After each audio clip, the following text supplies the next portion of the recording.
Hello, everybody. I'd like to tell you a little bit about a cult I came across, a very powerful one. And that can sound kind of exciting, almost glamorous in a days, where everything seems to be subdued and oppressed. And I was interested in it because it talked about free speech, but it practiced the opposite of that for survivors of abuse if the people were in high places, if the accused were in high places. So it was free speech for those who'd reached a level of gratified communists and were within a fold that these people aspired to join power with and belong to. So I started going when I found out Barbara Hewson was highly influenced by this group of Frank Furedi's, a friend of his wife. I began to go yearly, to an event at the Barbican called the Battle of Ideas. And I met a lot of them. And I followed their articles, the way that they shared them around like a hymn sheet. I saw the people they put on the podium. Aronovich, the writer, I think he writes the Times. He talks about Frank being leading the cult. They're a political organisation, really, but to have actually seen the way that they leapt into the Brexit Party was something to be believed. Had to be seen to be believed. And now Claire Fox is in the House of Lords, and her friend Munira Munra, working for government. Munira's partner ran sex parties for the elite. Now, can we see a connection here? I think we really need to see a connection here. If you look at spiked articles, I would say you could find over 50 which are to do with child abuse defence in one way or another. So we had people like Tatchell be given stands that they still talk of fondly among them. They were giving people like Milo, who has fond recollections of abuse. So it was all to do with pacification of abuse, giving people a second chance, unless they were survivors, in which case you were knocked the hell out of online by Barbara Hewson and friends. I mean, she used to intimidate people, saying, how will you manage in court, trying to frighten people, call them accusers, call them ugly, saying that where they were abused was a dogging site. She was attacking a dying woman as well. It was awful what she was doing. She was ringing people's workplaces, slandering their name, putting pictures of their children online. It was just unbelievable. And her friends were joining in about 5 years ago. So this is what drew me into the group.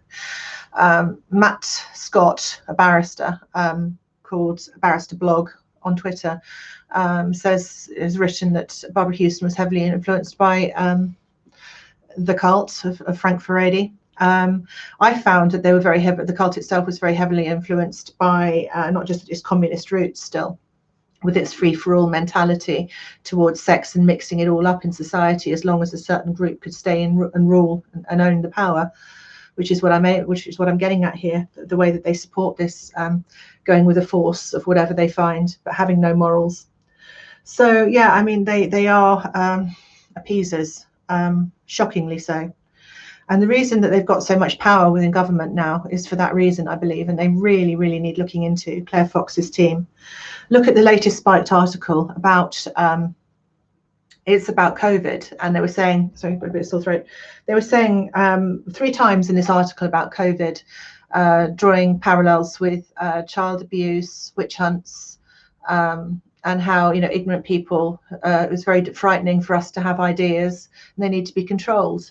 This is a free speech organisation, supposedly a libertarian organisation. I can't tell you enough how dangerous as a group they are and how powerful and wealthy they are. They're funded by the Koch brothers. One of the reasons they may be totally ignoring Gates in the Zoom event I was bounced off of but took part of a bit was because perhaps where they get their funding. As I said, they're just into getting power, which they are doing. It's so many of them. Martin Daubney I actually like, but he's another one who was some sort of writer for a Lads Mag and all that, into that kind of thing. I'm okay with that, but it's when it slides into too much permissiveness, and that this is what they're peddling within these people, and they attack with people like the other person, I forget her name, Ella Whelan.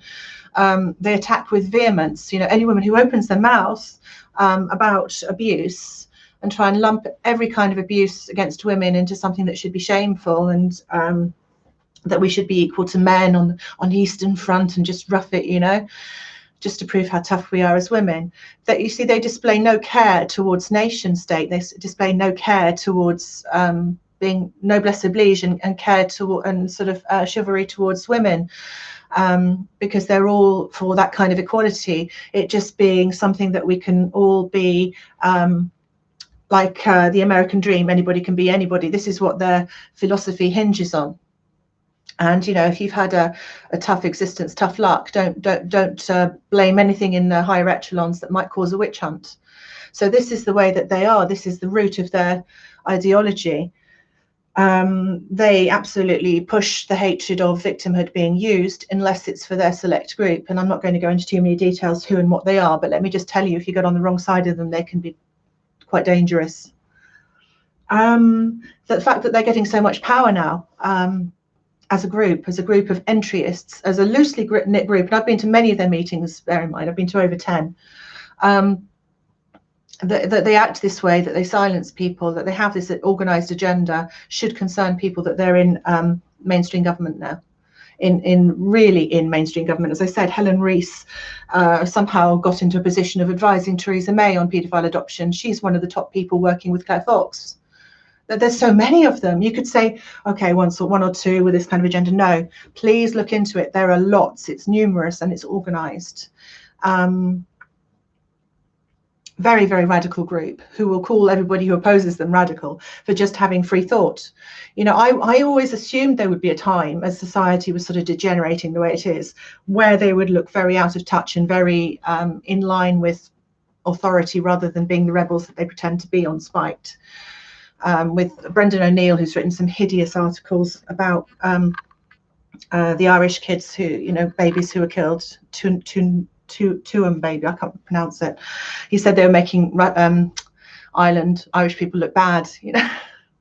I'm sorry, you could almost laugh. The articles that he writes, and he's one of the worst peddlers of child abuse. But if I can sit here and name 6 easily, and then if I sit and come back and write a list of another 6, you've got to understand, and they're all prominent, speakers and things, you've got to understand how organised this is, and why people are talking about, the latest article that I posted on my Facebook page that Spike just come out with, to do with a conspiracy theory. Why you should be concerned that they are concerned. A free speech organisation, well, a fake front of a free speech organisation pushing this agenda. So yeah, they are a dangerous group. Barbara Houston wants the age of consent reduced to 13. As I said, she went as a massive, almost funded, almost pushed onslaught against a lot of my friends 5 years ago, which brought me into this organisation. And what I discovered, I could hardly believe. But yeah, they've got so many positions within newspapers. One of the people who works in Sweden for the group is Natalie Rothschild. Say anything that they don't like to another member of the group about Sweden, and you're automatically called a conspiracy theorist and targeted there, as well as I was. I find them a really dangerous group. They push anti-female stuff, rather than saying that the attack on art is because of the natural heterosexual kind of imagery and poetry of landscapes and people has been attacked and targeted. They'd say it's feminism. They want people to seriously believe that. They won't go for the fact that it upsets the homosexual agenda, or the sort of archetypal people that they're focusing on annihilating in art and in poetry and everything else. They talk about anti-colonialism, but only because they want to be top of the pile, because Frank has said to himself, he declares himself as, the very top of the target range, with a keen focus on anything anti-Semitic, because he feels that what he calls is the sort of ultra white male is his area of attack. He really feels it. This is why they've reached the level of hierarchy, that they've actually completely combusted, and become something quite odd with their communist mixture. And that what we're seeing now is so unreminiscent of our cultural norms in Britain, because they don't want to see that. All they care about is rubbing shoulders and keeping in line. The most horrible aspects of a conservative society that I've seen is what they manifest. So keep the eye on what they're doing. I mean, it's just the way that they want to mingle with people who will, flattering others for advantage, mingle with people who will, sing their tune in authority. They just goose step to what's going on. And there is a massive divide now because their finger is so off the pulse. And yet they're trying to appear so much with the finger on the pulse. And you've got to assume that Claire Fox has been brought into these positions and many of the others so that they can appear like they're singing our tune. Anyways, yeah, Syrians should not come to Britain because they are not part of the Commonwealth. Yeah, okay. Jordanians, right. I know. The thing is, the problem that's gone on is that we've got so many sort of fifth columnists involved in dictating to us and not allowing the real pulse of anything to come through. We've had, we are under a government of occupation right now, and people like, I really want you to look at this, Frank Furedi's team, Claire Fox and all the other people I've said are sort of conjoined in this, are doing, devilish work, really. There is such going to be, it's just so difficult to object to the way that things are moving these days, how fast it's moving. But it's very clear to see what sides people are on. We can see people falling into one category or another, and the way that they try and just discredit people who don't think as they do among the spiked team. They've got many fronts, and many people are really pushing the same ideology among them. It's just, I find it highly offensive that we can be dictated to by a free speech organization that says, what you're talking is a conspiracy, what we're talking is the real pulse of, objective truth. The overeducated idiots in power today who just want to get along and just want to ignore everything that's happening. It's a horrible type of characteristic that we have in a lot of places in society. People are becoming just like automatons, just in it for themselves, not prepared to stick their necks out. Everything out there is too diverse. If they can't find any way to, be themselves, they'll just forgo themselves and just be, this bland thing, lukewarm thing. Yeah, come to the free screech. I might do free screech. That's a good one. Free speech. Yeah. I don't know if we can do it. Overthrow. I think we've just got to let them wallow in their own, rubbish, really, in their own swamp until even they get sick of it, and even their own lies become sort of stuck in their throats. I mean, it's just beyond reason that people can accept and tolerate without questioning, without coming up with ideas, about it that they would call conspiracy. Eventually, they'll realise where they are heading is sinking us, because they won't allow anything genuine to come through that hasn't been monitored by their way of thinking. Yeah, okay. So I mean, I'm all with you on that. I don't see it as an easy thing. I think it's got to get to a point where it's got that bad, hit rock bottom, and even they realise, and we'll pull more people to our side slowly when they realise it's actually nonsensical to carry on thinking that it's all okay, that this is the way the world is. But there is such a strong pull of people who have an vested interest in benefiting from how things are, protecting themselves and being self-serving. They can't keep calling everybody names. They can't keep calling, saying we're demonizing them, that we're witch hunting them, that there's some kind of a purge against them that's not real. Even those who are benefiting from riding that wave of power are going to realize it's hit the rocks. And when it does, they're going to need real people like us, aren't they?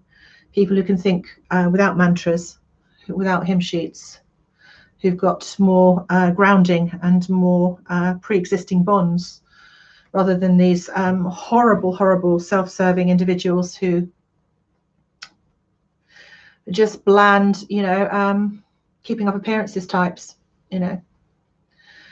Yeah, exactly. I know about the truth thing and the controls of people who wish to use the cover of controlling everything in subtle ways. I mean, you can't really say anything without treading on toes, because they'll use the victimhood status, if not for themselves, for something else that you've transgressed, for something else that you're stirring up by daring to have a thought. It's very scary. Who would have ever believed that control mechanisms within media could be that seriously warped that they can overlook mass child abuse, that they can call that conspiracy, even when the proof is there, even when everyone's admitted, within power. Theresa May, it's an iceberg, they said. It's a threat to national security. Yet Spiked will say it's all a conspiracy, and the CSA inquiry and the Met Police and everybody completely betrayed a nation. How could it could only happen with certain types of individuals gravitating towards power and securing their positions and the positions of their children, at the expense. And get out of my way if you don't agree. It's a really nasty mentality that's taken hold. So we've got a load of sheep following these ways of thinking and seeing what they can get from it. But fiddling while Rome burns, shopping till they drop. We've just got to let it ride its, finish its course, and whatever's left we can pick up from with people who've got better moral fibre. Anyway, people, I've got to go now, and have a good day. Yeah, they've promoted sexual abuse, I know. Really look into Claire Fox's team. With them going into government and having so many prongs that I know about, I know names, I could name you 20, 30 of them, sort of affiliated and what they do, where they get their funding. But I think you're going to need to watch them in the years to come, because they are really of this mindset, and they're very dodgy people, and not what they seem. Quite dangerous, actually, if you come across them, if you cross them, if you come across them or cross them, which we will, because they are, it's hardly a week goes by without Claire Fox being on TV, and it used to always be Ella Whelan and Brendan O'Neill, Barbara Hewson, so many of them, that there are people in the peripherals, another 10 or 15, who over the past year or two have also joined in gang attacks. I know a little bit because I've met them through this group. It's a serious organized group. Yeah, okay, I will, thank you. I'm probably going to have to go in a minute, but as I said, I'm not really one to jump up and down about groups and conspiracy as in a main focus of one to watch, but this one, for instance, I don't go on all that much about Freemasons, although I'll say yes, I know exactly how organized and dangerous and common purpose. Yeah, it's another one. There are many, but this group I really needs more exposure. It's the Academy of Ideas Claire Fox team. Okay, add it to the list. It's quite a serious group with serious intent. All right, I'm going to look at comments and chat later. Okay, thanks for watching. Bye.